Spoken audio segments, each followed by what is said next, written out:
Welcome back to Zoom. ఈ video start చేసే ముందు ఒక విషయం నేను క్లియర్ గా చెప్పాలి. నేను ఈ వీడియో ఎవరి మీద కోపంతోనో లేదా పగతోనో చేయట్లేదు. అలాంటి సిల్లీ ఎమోషన్స్ తో నేను టైం వేస్ట్ చేసే రకాన్ని కూడా కాదు. లాస్ట్ వీడియోలో నేను ఒక విషయాన్ని క్లియర్ గా చెప్పా. నా దగ్గర వీళ్ళ మీద చాలా ప్రూఫ్స్ ఉన్నాయి. అంటే call recordings, screen shots, messages, time line evidence ఇలా చాలా ఉన్నాయి. కానీ అవన్నీ అప్పుడే బయట పెట్టేస్తే ఈ పాడ్కాస్ట్ బయటకు వచ్చేదే కాదు అండ్ వీళ్ళ అసలు రూపం మీకు తెలిసేదే కాదు. అందుకే నేను వెయిట్ చేశా అండ్ మొత్తానికి వీళ్ళ పాడ్కాస్ట్ రిలీజ్ చేశారు. ఇప్పుడు ఈ పాడ్కాస్ట్ ప్లానింగ్ వెనకాల వీళ్ళు చేసిన కుట్ర గురించి మీకు చెప్తాను. మీ మైండ్ బ్లో అవ్వకపోతే నన్ను అడగండి. December 3rd, 2025 ఆ రోజు మన సనాతన ధర్మం కోసం పోరాడుతున్న వాళ్ళలో కొంతమందిని పిలిచి సనాతన దత్త బంధు అనే అవార్డుని చాలా గౌరవప్రదంగా ప్రజెంట్ చేశారు. అండ్ అది చూసి నాతో సహా చాలా మంది చాలా హ్యాపీగా ఫీల్ అయ్యారు. బట్ ఆ తర్వాత కథలో ట్విస్ట్ ఏంటంటే ఆ నెక్స్ట్ డే అంటే 4th వీళ్ళలో దాదాపు 15 మంది మీద సాయిబాబా విషయంలో వీళ్ళంతా ఆయన హిందువు కాదు అన్నారు అని పోలీస్ కేసు రిజిస్టర్ అయింది. December 4th గుర్తుపెట్టుకోండి. ఇప్పుడు మళ్ళీ ఇక్కడ వచ్చే ఇంకో ట్విస్ట్ ఏంటంటే ఆ కంప్లైంట్ లో ఉన్న దాదాపు 15 మందికి కూడా పోలీస్ స్టేషన్ నుండి ఫోన్ కాల్స్ ఎగ్జాక్ట్ గా ఎప్పుడు వచ్చాయో తెలుసా? కరెక్ట్ గా ఈ ప్రశ్న జోసెఫ్ అలాగే సనాతన ట్రావెలర్ ప్రమోద్ కలిసి చేస్తున్న ఒక పాడ్కాస్ట్ రిలీజ్ చేస్తాము అని చెప్పిన డేట్ లోనే. ఇది కోఇన్సిడెన్సా లేదా ప్లానింగా? ఇక్కడే మనం డాట్స్ కనెక్ట్ చేయాలి. December 3rd సనాతన్ ఇన్ఫ్లుయెన్సర్స్ కి అవార్డ్స్ ఇచ్చారు. December 4th వీళ్ళ మీద కంప్లైంట్ రిజిస్టర్ అయింది. ఆ తర్వాత వెంటనే ప్రశ్న జోసెఫ్ అలాగే ప్రమోద్ కలిసి పాడ్కాస్ట్ వస్తుంది అని పోస్టులు పెట్టి అందులో హిందుత్వ వేరు, హిందూయిజం వేరు, హిందుత్వ ఇన్ఫ్లుయెన్సర్స్ అందరూ కూడా చాలా ఎక్స్ట్రీమిస్ట్ అన్నట్టు ఒక సీన్ ని క్రియేట్ చేశారు. అండ్ దీని పర్పస్ ఒకటే, హిందుత్వ ఇన్ఫ్లుయెన్సర్స్ మీద చిరాకు క్రియేట్ చేయడం. అండ్ దాని ద్వారా వీళ్ళ ఫైనల్ ప్లాన్ ఏంటి? ఒకటే దెబ్బతో అందరు హిందుత్వ ఇన్ఫ్లుయెన్సర్స్ ని కూడా విలన్స్ లా ఫ్రేమ్ చేసి వీళ్ళని పోలీస్ స్టేషన్ చుట్టూ తిప్పించి సపోర్ట్ ని వీక్ చేయాలి. దీనిలో ఈ జోసెఫ్ అలాగే ప్రమోద్ ఎవరి స్వార్థం వాళ్ళు చూసుకున్నారు. జోసెఫ్ ఏమో హిందువులని కన్ఫ్యూజ్ చేసి డైల్యూట్ చేసేస్తే వీళ్ళని ఈజీగా నాశనం చేసేయచ్చు అనుకున్నాడు. ఇంకా ఈ ప్రమోద్ ఏమో సాయిబాబా నెరేటివ్ ని అందరికి పుష్ చేసేస్తూ అతను కక్ష సాధింపు చర్యల కోసం ఈ సాయిబాబాని అందరికి అగేన్స్ట్ గా ఒక వెపన్ లా వాడుకుంటూ వచ్చాడు. మీరు అబ్జర్వ్ చేశారో లేదో, వీళ్ళు ఈ పాడ్కాస్ట్ రిలీజ్ చేసేటప్పుడే ఈ ప్రశ్న గ్యాంగ్ పానిక్ అయిపోయి చాలా డ్రామాలు క్రియేట్ చేస్తారు. ఏం జరిగిందో చెప్తాను వినండి. ఫస్ట్ వీళ్ళు ఈ పాడ్కాస్ట్ ని 26th నైట్ కే షెడ్యూల్ చేశారు. కానీ మళ్ళీ ఎందుకో భయపడి దాన్ని నెక్స్ట్ డే మార్నింగ్ అంటే 27th మార్నింగ్ 8 కి మార్చారు. ఇక్కడ వరకు బానే ఉంది. అలా ఆ వీడియోని ప్రీమియర్ పెట్టి రిలీజ్ చేశాక దాన్ని కొంతమంది చూశారు, కామెంట్స్ వచ్చాయి, అలాగే స్క్రీన్ షాట్స్ కూడా తీసుకున్నారు. బట్ సడన్ గా కాసేపటికి ఆ వీడియో మాయమైపోయింది. ఆ వీడియో లింక్ మళ్ళీ ఓపెన్ చేసి చూస్తుంటే this video has been deleted by the uploader అని వస్తుంది. ఈ లైన్ చాలా ఇంపార్టెంట్. ఎందుకంటే యూట్యూబ్ లో ఏదైనా వీడియో ఏ పాలసీ వలనో లేదా కంప్లైంట్ వలనో రిమూవ్ అయితే యూట్యూబ్ క్లియర్ గా రిమూవ్ డ్యూ టు కాపీరైట్ లేదా పాలసీ లేదా ఇంకేదో అని చూపిస్తుంది. కానీ ఈ కేసులో చాలా క్లియర్ గా డిలీటెడ్ బై ది అప్లోడర్ అని ఉంది. అంటే దాని మీనింగ్ బయట నుండి ఎవరో డిలీట్ చేపిస్తే అది అవ్వలేదు, ఇతనే కావాలని దాన్ని డిలీట్ చేశాడు. ఇది క్లియర్. కానీ ఆ తర్వాత ఇతను ఏం చేశాడు? దీని చుట్టూ కూడా ఒక పెద్ద డ్రామాని క్రియేట్ చేయడం కోసం ఒక షార్ట్ రిలీజ్ చేసేసి మన వీడియో డిలీట్ చేయించేశారు, దాని వెనకాల ఉన్నది స్ట్రింగ్ వినోద్, అయినా సరే నేను ఎవరికి భయపడను, దీన్ని మళ్ళీ మళ్ళీ అప్లోడ్ చేస్తూనే ఉంటానని ఒక ఫేక్ డ్రామాని క్రియేట్ చేసి జనాల్ని ఎదవలు చేస్తూ ఇతను హీరో అవడానికి ప్రయత్నం చేశాడు. ఇతని సబ్స్క్రైబర్స్ కూడా ఎంత తింగరోళ్ళు అంటే, అన్న మేమంతా రెడీగా ఉంటాం, మీ వీడియో రాగానే దాన్ని డౌన్లోడ్ చేసేసుకుని మా పేజెస్ లో కూడా మేము అప్లోడ్ చేసేస్తాం, మీ వెనకాల మేమున్నాం, మీరు దూసుకెళ్ళిపోండి అన్నట్టు చాలా సపోర్టివ్ గా కామెంట్స్ చేస్తారు. నాకు తెలిసి ఈ కామెంట్స్ చూసి ఈ జోసెఫ్ కూడా అరగంట నవ్వుకుని ఉంటాడు. ఏంట్రా మన ప్రశ్న ఛానల్ సబ్స్క్రైబర్స్ ఎంత ఈజీగా ఎదవలైపోతున్నారని. ఈ జోసెఫ్ కి ఇదంతా కొత్త ఏం కాదు. ఇతను ప్రతి వీడియోలోనూ వాడే టెక్నిక్ ఇదే. ఇక్కడ వీళ్ళ ప్లాన్ అంతా బాగానే చేసుకున్నారు, కానీ మళ్ళీ చెప్తున్నా వీళ్ళు ఒక వేరియబుల్ ని యాడ్ చేయడం మర్చిపోయారు. అది నేనే. ఈ జూమ్డ్ వినయ్ ఛానల్లో ఉన్న వ్యక్తి ఈ రకంగా తగులుకుంటాడని వీళ్ళు అసలు ఎక్స్పెక్టే చేయలేదు. వాళ్ళు నన్ను ఒక చిన్న సెట్ బ్యాక్ లాగా చూసారే తప్ప నేను వాళ్ళ ప్లాన్స్ కి ప్రమాదంగా మారుతున్నా అని చాలా లేట్ గా రియలైజ్ అయ్యారు. దీన్ని క్రాక్ చేయడానికి మాకు 5 నిమిషాలు కూడా పట్టలేదు. కానీ జనాలకి ఈ విషయాలు ఏమీ తెలియవు కాబట్టి వాళ్ళ ల్యాక్ ఆఫ్ అవేర్నెస్ ని వీళ్ళు వీళ్ళ బ్యాచ్ క్యాష్ చేసుకుంటున్నారు. సో వీళ్ళ ప్లాన్ మీకు క్లియర్ గా అర్థమైంది కదా. సో ఇప్పుడు ఒక్కొక్కరిని మన స్టైల్లో ఎక్స్పోజ్ చేసుకుంటూ వెళ్దాం పదండి. మీరంతా ఎదురు చూస్తున్న స్టార్ ఐటమ్ అయిన మన డోరా ది ఎక్స్ప్లోరర్, అదే సనాతన ట్రావెలర్ గురించి పాయింట్ బై పాయింట్ మాట్లాడుకుందాం. సద్గురుకి స్టాంచ్ ఫాలోవర్ అయిన స్ట్రింగ్ వినోద్ కూడా సద్గురు చాలా విషయాల్లో తప్పులు చెప్పారని చెప్పాడు. ఇన్ఫాక్ట్ మనం ఆయనతో చేసిన పాడ్కాస్ట్ లో కూడా ఇది ఉంటుంది. మనిషి అన్నాక కొన్నిసార్లు తప్పులు ఖచ్చితంగా చేస్తారు. సో ఆ తప్పేంటో చెప్పి ఈయన సరిదిద్దారే కానీ ఈ ప్రమోద్ లాగా ఎక్కడా హేట్ స్పీచ్ చేయలేదు. అండ్ వీడిలాగా రోజుకో రంగు మార్చుతూ సద్గురుని వదిలేను లేదు. అసలు ఈ సనాతన ట్రావెలర్ సద్గురుని ఎందుకు టార్గెట్ చేస్తున్నాడో తెలుసుకోవాలంటే మీరు 3 విషయాలు తెలుసుకోవాలి. నెంబర్ 1, ఇతను ఆదిత్య పరాశర స్వామీజీ మీద చేసిన వీడియోస్ ని ఎందుకు డిలీట్ చేసేటో తెలుసా?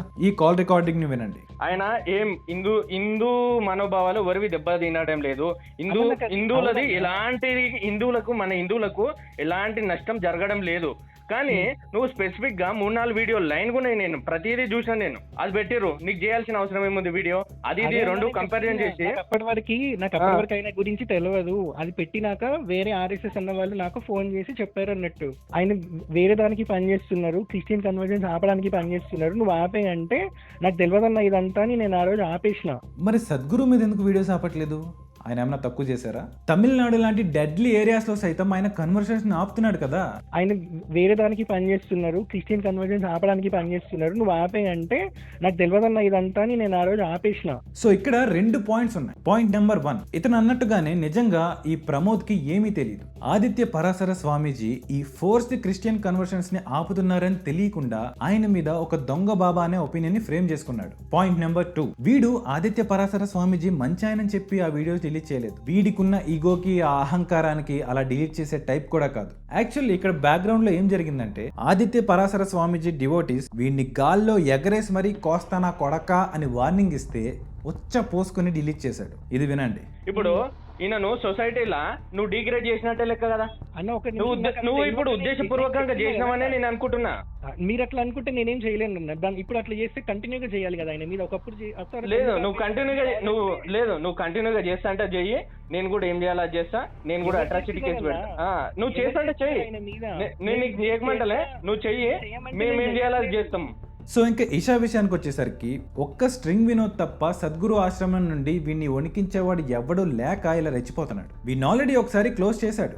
దెబ్బకి ఫోన్ స్విచ్ ఆఫ్ చేసుకుని అబ్స్కాండ్ అయ్యాడు. అచ్చ తెలుగులో చెప్పాలంటే పారిపోయాడు. కానీ వీడు దాన్ని కూడా ఆ తర్వాత ఏదో వీడు తోపులాగా కవరింగ్ ఇచ్చుకుంటూ పోస్టులు పెట్టేశాడు అనుకోండి. కానీ ఇక్కడ రియాలిటీ ఏంటో తెలుసా? వీడు ఇషా ఫౌండేషన్ కి, సద్గురుకి సారీ చెప్తూ స్ట్రింగ్ వినోద్ కి ఒక పెద్ద సారీ మెసేజ్ పెట్టాడు. అవి ఇక్కడ డిస్ప్లే చేస్తాను, వీడియో పాజ్ చేసి మొత్తం చదవండి. లేదంటే మళ్ళీ వాడు వీడికి కావాల్సిన లైన్స్ మాత్రమే మీకు చూపించేసి సమర్థించుకుంటాడు. సో ఇలా పారిపోయిన వాడు మళ్ళీ తిరిగి ఎందుకు వచ్చాడు? Because he is craving to take revenge and become popular. లోపల ఉన్న అతని ఈగో అతన్ని కొతకొతలాడించేస్తుంది. తప్పు తన వైపు ఉంది కాబట్టి ఇష్టం లేకపోయినా స్ట్రింగ్ వినోద్ కి సారీ చెప్పించారన్న అవమానంతో వాళ్ళని వీళ్ళని కలవడం మొదలు పెట్టాడు. స్ట్రింగ్ వినోద్ ని ఏమైనా చేయాలని చాలా పెద్దవాళ్ళని కలిశాడు. అక్కడేం లేకపోయినా స్ట్రింగ్ వినోద్ గురించి చాలా బ్యాడ్ గా చెప్పడం, ఇంకా ఇలా చాలా చేశాడు. అంటే ఇతనికి ఎంత పని పాట లేదో ఫస్ట్ మీరు అర్థం చేసుకోండి. వీళ్ళకి గొడవ జరిగిన 1 year తర్వాత కూడా వీడి పగ చల్లారలేదు. అంటే సపోర్ట్ చేసే టాక్సిక్ మనుషులు ఇంకా వీడికి దొరికినట్టు లేరు. సో ఆ తర్వాత ఇంకా మొత్తానికి ఎవడో తలకమాసినోడు ఇచ్చిన ఒక చిల్లర ఐడియాతో స్ట్రింగ్ వినోద్ మీద అండ్ అతని బ్యాచ్ మీద ఒక FIR ని ఫైల్ చేశారు. వీడు ఎంత తప్పుడు మనిషో ఈ పోస్ట్ చూస్తేనే మీకు అర్థమవుతుంది. నాన్ బెయిలబుల్ సెక్షన్స్ లో బుక్ చేసాడంట. నేను ఆల్రెడీ చెప్పాను, ఇవన్నీ బెయిలబుల్ BNS సెక్షన్సే. ఇన్ఫాక్ట్ స్ట్రింగ్ వినోద్ అసలు స్టేషన్ కూడా వెళ్లకుండా ఇష్యూని సాల్వ్ చేసుకున్నారు. బట్ వీడు మాత్రం అదే పనిగా డబ్బా కొట్టేసుకుంటూ పోస్టుల మీద పోస్టులు చేస్తూ వార్నింగ్లు ఇచ్చేస్తున్నాడు. ఇంత జరుగుతున్నా స్ట్రింగ్ వినోద్ వీడిని అసలు దేకట్లేదు. సో నేను వినోదాన్ని అడిగాను, ఎందుకు రియాక్ట్ అవ్వట్లేదు మీరు అని. అప్పుడు ఆయన వీడొక యాంటీ హిందూ అని జనాలే తెలుసుకునే రోజు వస్తుందన్న, వెయిట్ అండ్ సీ అన్నారు. అండ్ ఆయన అన్నట్టే ఆ రోజు రానే వచ్చింది. ప్రశ్న జోసెఫ్ తో ఇతను చేతులు కలిపాడు. ఒక కట్టర్ యాంటీ హిందూ అలాగే సైకో లాంటి మనిషి అయినా ఇటువంటి లుచ్చాగాడితో కలిసిపోయి మళ్ళీ ట్రైలర్ ఒకటి, ఎవడి దగ్గరకు వెళ్తే ధర్మాన్ని కాపాడొచ్చో అంట.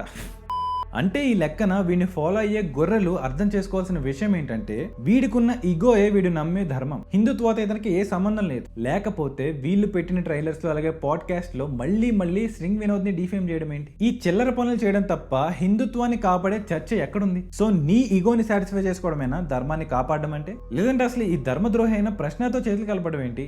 ఒక అమ్మాయి ఒక స్పెషల్ సాంగ్ ఒక మూవీలో చేస్తే రైటమ్ సాంగ్ అంటే ఆడపిల్లని వస్తువులా చూస్తావు అంతేనే. మన ధర్మ రక్షణలోనే ఉందిగా, ధర్మరాజు గారు అదేగా చేసింది. ఒక వస్తువు కింద తీసుకెళ్ళి ఒక ఐటమ్ కింద ఆవిడ ద్రౌపదిని తీసుకెళ్ళి అక్కడ కూర్చోబెడతాడు, అమ్ముతాడు, వేలం వేస్తాడు, ఆవిడ వస్తువు కింద చూస్తారు. మన ధర్మంలోనే ఉంది ఆడపిల్లల్ని ఐటమ్ కింద చూడటం. ఐటమ్ సాంగ్ అలా లుచ్చా కూడా ఐటమ్ సాంగ్, అది స్పెషల్ సాంగ్ అనలే. నువ్వు మళ్ళీ ద్రౌపదిని వలవలగా వదిస్తే బాధ అనిపించింది అంట నీకు. ఏంట్రా హిపోక్రసీ?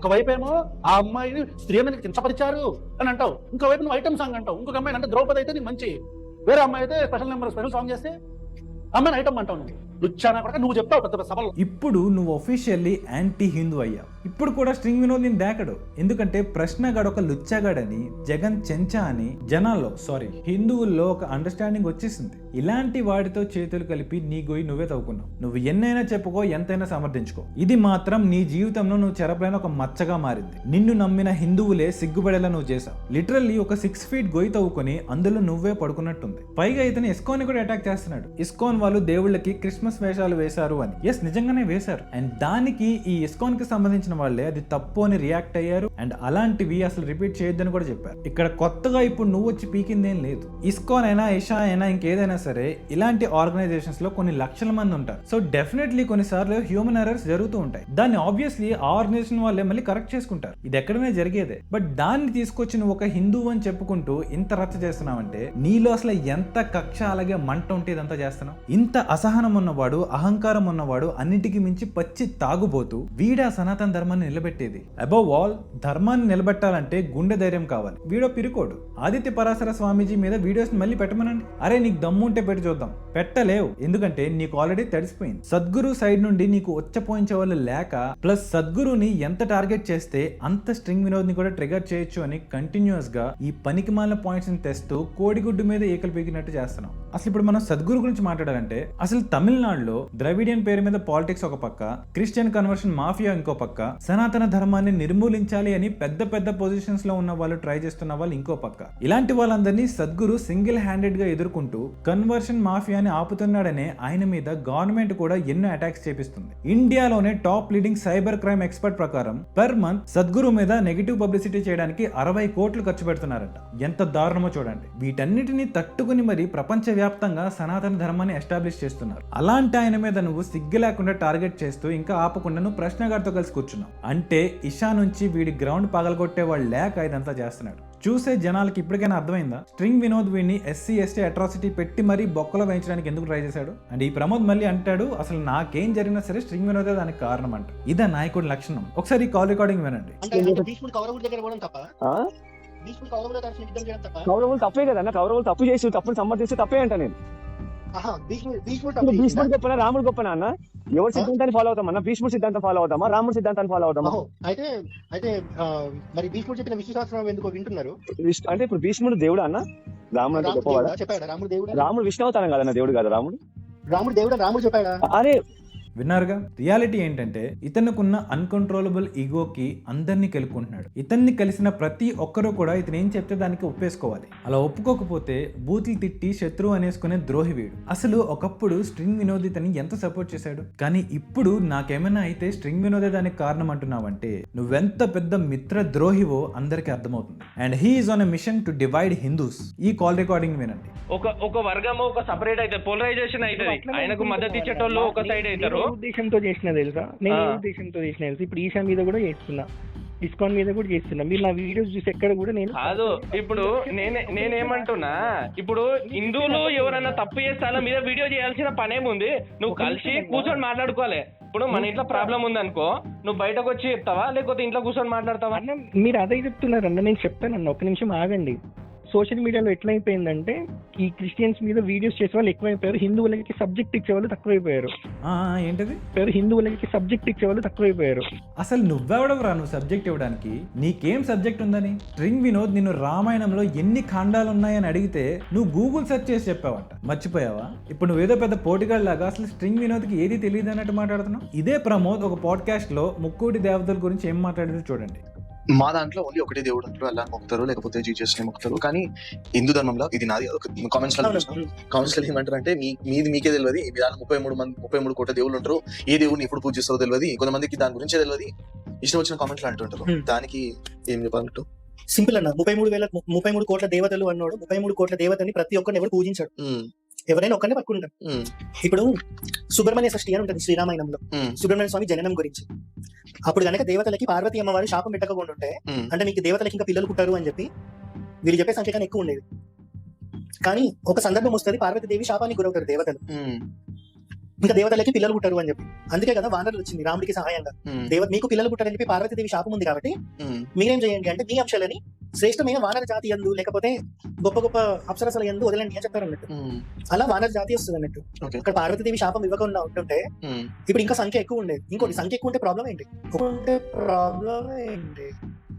ముక్కోటి దేవతలు అంటే 3 కోట్లు లేదా 33 కోట్లు కాదండి, 33 రకాల కేటగిరీస్ దేవతలు ఉన్నారు అని ఎప్పుడో మన గురువులు చాలా మంది ప్రూఫ్ తో సహా మనకి చెప్పడం జరిగింది. బట్ వీడి గురించి తెలిసిందే కదా, ఈడెవడమాట విండో, పైగా ప్రశ్న జోసెఫ్ లాంటి వీడికి ఫ్రెండ్. సో ఇంకా నోటికి ఏదొస్తే అది వాగేస్తూ వెళ్ళిపోతున్నాడు. బట్ ఇదంతా జరుగుతున్నా సరే ఎప్పుడు స్ట్రింగ్ వినోద్ కెమెరా ముందుకు వచ్చి నాకు జరుగుతున్న డ్యామేజ్ కి వీడే కారణం అని ఒక్క వీడియో కూడా పెట్టలేదు. బట్ నువ్వే ఎందుకో నిబ్బగాళ్ళ తెగ ఊగిపోతున్నావు. ఇంకా ఇతను ఏమంటాడు, వైదికం వర్సెస్ అవైదికం అంట. అసలు వేదం చదవడం అంటే నువ్వే బ్రహ్మ అని తెలుసుకోవడం. ఇంకా డీప్ గా వెళ్తే నీ చుట్టూ ఉన్నదంతా కూడా బ్రహ్మే అని నీకు తెలుస్తుంది. మరి ఈ ప్రమోద్ గడ తెలుసుకున్నాడా? అసలు వీడు వైదికం వైపు ఎలా ఉన్నట్టు? వీడి కంటెంట్ ని కూడా ఫాలో అయ్యే గొర్రెలకి నేను చెప్తుంది ఏంటంటే, నెత్తి మీద బొట్టు పెట్టుకుని 4 శ్లోకాలు చెప్పినంత మాత్రాన వాడు వైదికం అయిపోడు. వేదం అనేది గుళ్ళో మంత్రాలు చదవడానికి మాత్రమే కాదు, నువ్వే బ్రహ్మ అని తెలుసుకోవడానికి కూడా. అసలు హిందుత్వం కోసం తమ జీవితాల్ని పణంగా పెట్టి క్షేత్ర స్థాయిలో పనిచేసే మన హిందూ ధర్మ రక్షకులని ఇతను టార్గెట్ చేస్తూ ప్రతి ఒక్కరిని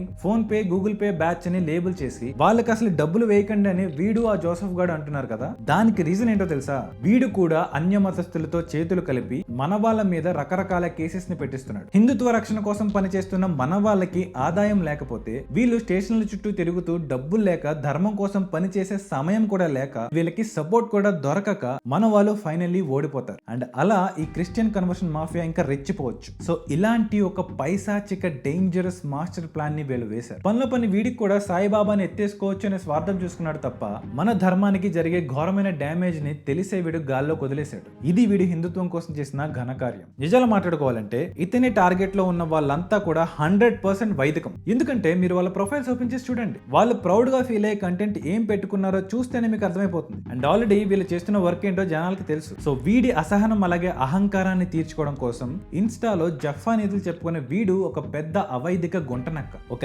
యాంటీ హిందూ స్టాన్స్ తీసుకున్న ప్రశ్న ఛానల్ లాంటి వాళ్ళతో చేతులు కలిపాడంటేనే వీడి ఎజెండా ఏంటో మనం అర్థం చేసుకోవాలి. బుర్ర వాడని ప్రేక్షకులు ఉన్నంత కాలం ఈ ప్రమోద్ లాంటి నీచులు హిందుత్వాన్ని వాడుకుంటూ ఫేమస్ అవుతూనే ఉంటారు. అరే ప్రమోద్, నువ్వు ఎప్పటికిప్పుడు నీ అకౌంట్ డిలీట్ చేసుకుని వెళ్ళిపోయినా హిందుత్వానికి వచ్చే నష్టం ఏమీ లేదు తెలుసా? నేను గ్యారంటీ ఇస్తున్నాను. కానీ వీడు ఇలా చేయడు. ఎందుకంటే ఫాలోవర్స్ అనే ట్రాప్ లో, అటెన్షన్ సీకింగ్, సింపతి సీకింగ్ అనే ట్రాప్ లో బాగా కూరుకుపోయి ఉన్న ఒక సైకో వీడు. అన్న నువ్వు తోపన్నా, అన్న నువ్వు ఇచ్చి పడేసావన్నా అని వీడిని భజన చేసే ఫాలోవర్స్ కి నేను చెప్పాలనుకునేది ఏంటంటే, వీడు ఒక పిరికి పుచ్చకాయ. వీడు ఇస్కాన్ ఇషాలని తప్పు పడడం కాదు, వీడినే ఇస్కాన్ గెంటేసింది, ఇషా గెంటేసింది, స్ట్రింగ్ వినోద్ గెంటేశాడు, అండ్ ఏదో ఒక రోజు సాయిబాబా సంస్థానం కూడా గెంటేస్తుంది. ఇలాంటి చిల్లరగాళ్ళ గురించి ఇంతకు మించి మాట్లాడినా మనకి టైం బొక్క. అసలు వీళ్ళ చేసిన పాడ్కాస్ట్ ఒక పెద్ద పెంట. అసలు అందులో ఏముందని అప్లోడ్ చేశారో కూడా నాకు అర్థం కావట్లేదు. దానికి ఇంత బిల్డప్ ఇచ్చారు.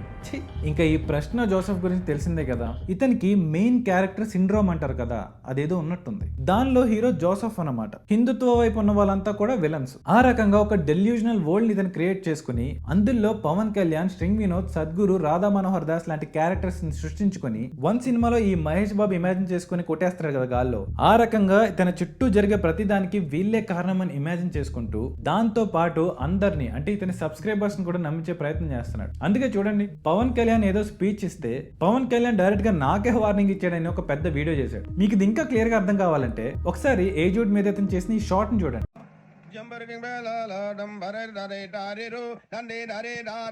బ్యాక్ ప్యాక్, ట్రాలీ ఇవన్నీ వేసుకుని ఏంటి రావని ఎక్కడికి వెళ్తున్నావు ఇప్పుడు? బోర్డర్. ఏంటి బోర్డరే? ఎస్, తీవ్రవాదులు ఈ చేతులతో మట్టి కనిపించడానికి బోర్డర్ వెళ్తున్నా.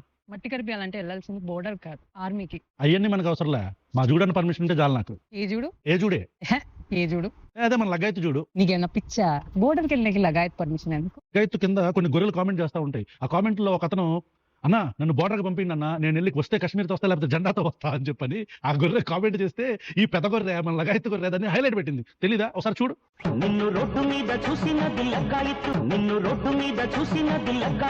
లగాయత్ అడుగుతాం ఏంటి అసలు? మీకు బుద్ధి ఉందా? ఎవరిని ఎప్పుడు ఏం అడగాలో కూడా తెలియకుండా ఇట్లా గొర్రెలాగా ఫాలో అయ్యేది ఏంటి అసలు?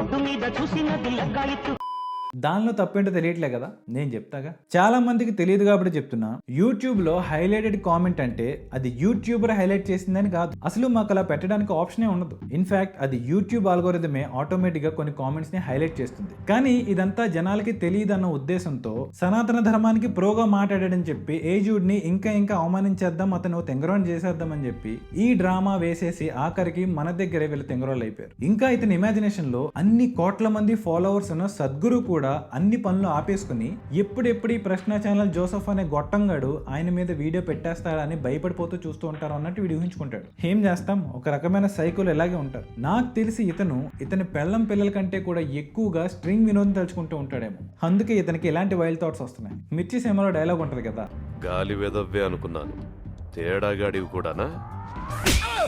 ఎందుకో ఇతని విషయంలో అదే నిజం అనిపిస్తుంది, అనాలనిపిస్తుంది, కానీ అనలేము. ఎందుకంటే చూడ్డానికి ఒక 50 ఏళ్ళు పైబడిన వాళ్ళ ఉంటాడు. I might be wrong.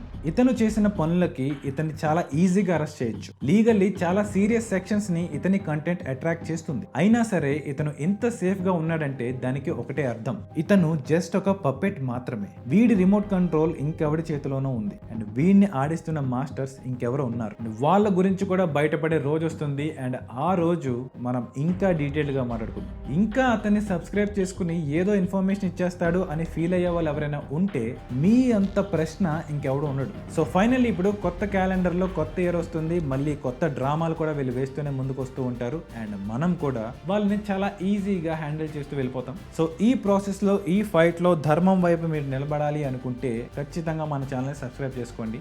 ఒక్కొక్కడికి ఈ సంవత్సరం మాత్రం చుక్కలు చూపిద్దాం, అందరం కలిసి ఈ చెడుని అంతం చేద్దాం. సో ఈ వీడియో కింద నెక్స్ట్ వీడియోలో మిమ్మల్ని మళ్ళీ కలుస్తాను. అంతవరకు టేక్ కేర్. అందరూ నాతో పాటు చెప్పండి, భారత్ మాతాకి జై.